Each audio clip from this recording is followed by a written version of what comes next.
any government that does not fulfill the constitutional obligation to secure the Nigerian people, to provide for the welfare of the Nigerian people, will have to be kicked out of power.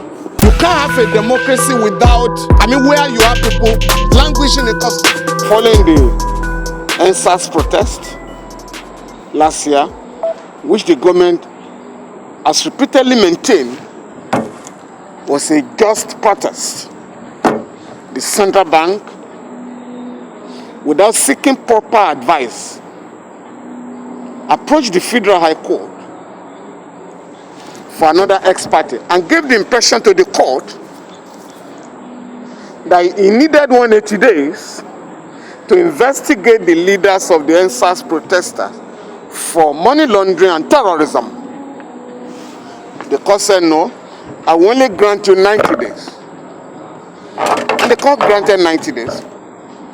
For the period of the ex parte, or while the ex parte order lasted, none of the NSAS protested was investigated for any criminal offense whatsoever. By, last week, that is on the 4th of February, the order expired.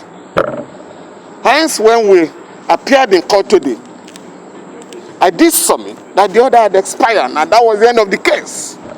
The governor of the central bank, Chief Michael Anduaka SAN, agreed that the order had expired.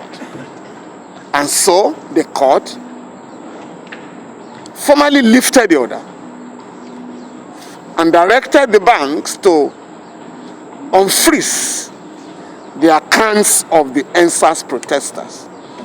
For me, as a lawyer, perhaps more than any Nigerian, it is an irony, and for me, I've agonized over the collapse of values in our country, particularly the gross abuse of the rule of law and human rights. Last year, the State Security Service obtained a similar ex parte order to investigate Mr. Omoyele Sowore for terrorism. At the end of the day, there was no scintilla of evidence linking the gentleman with terrorism.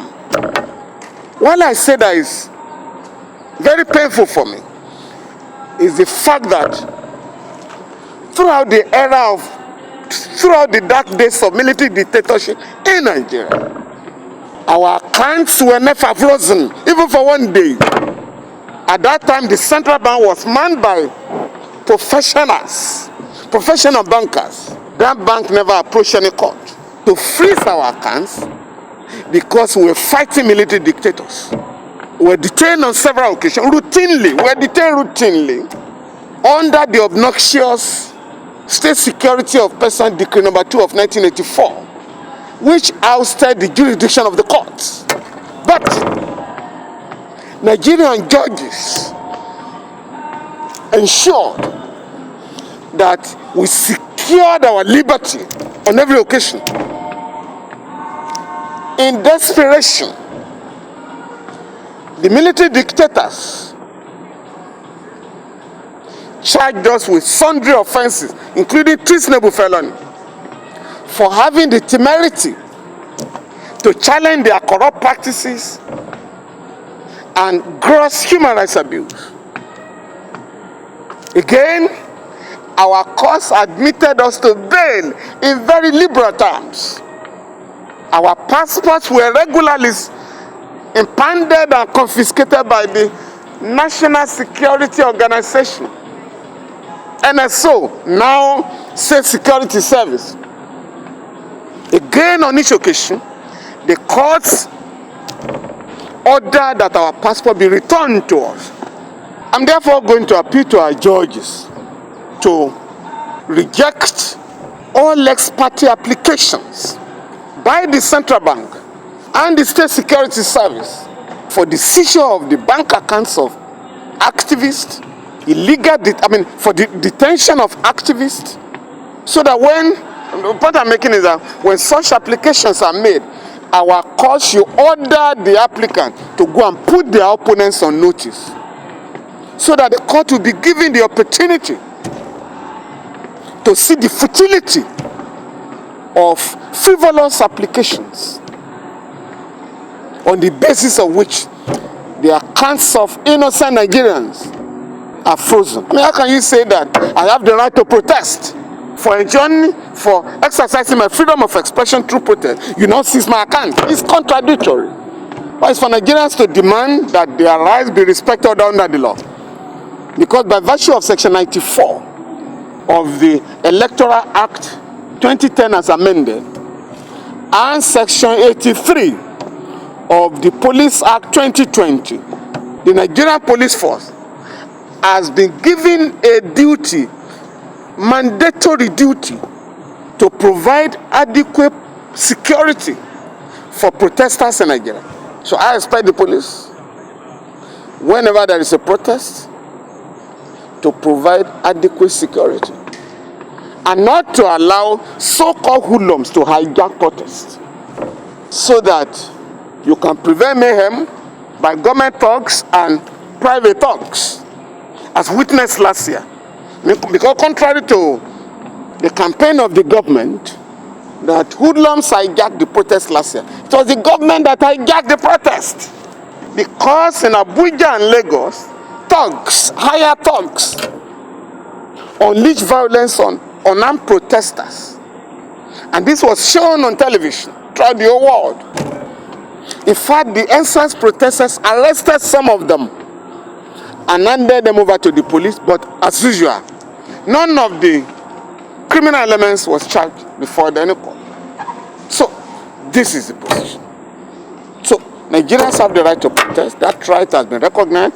President Buhari has repeatedly maintained being a beneficiary of freedom of expression through protest himself. President Buhari has considered the right of Nigerians to protest. Having considered the right to protest, the government has a duty to ensure that unarmed protesters are protected by the government. Since the government was not willing to do that, the law has now imposed a duty on the police to do that. So it's no longer tolerable to say that hoodlums have hijacked a protest. Why did you allow the protest to be hijacked? But there's no way I am going to give up my rights because there are criminal elements instigated to prevent me from enjoying the right to freedom of expression.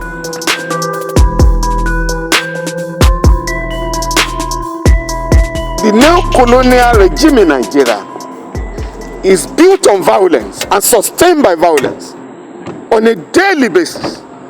The armed forces embark on extrajudicial killing of Nigerians, whether in Zaria or in Port Harcourt or in Enugu or wherever. The police equally engage in the extrajudicial killing of Nigerians. So it is not when criminal elements embark on violence that you talk of violence. Official violence is worse because it is perpetrated in the name of the state and with the resources of the country. So, it should not surprise anybody that a violent government is extending pardon to violent groups. Because you are dealing with violent groups, official violent groups and private violent groups. So I am not in any way taken aback. I'm not flabbergasted that amnesty is extended, that a violent government extends amnesty to violent groups. I mean, when a state has collapsed, as it is the case in Nigeria, whereby the government has lost the monopoly of violence to criminal gangs, what do you expect? Where law and order have broken down irretrievably, the government has no choice but to negotiate with violent groups. That's what is going on. The way forward is for the Nigerian people to seize the initiative, take their political destiny in their own hands, and ensure that Section 14 of the Constitution, which provides that the security and welfare of the Nigerian people shall be the primary purpose of government. Any government that does not fulfill the constitutional obligation to secure the Nigerian people, to provide for the welfare of the Nigerian people, will have to be kicked out of office, out of power. So Nigerians have a duty to organize and mobilize themselves, to put in place a government that will defend them, that will protect them, and that will provide for their welfare.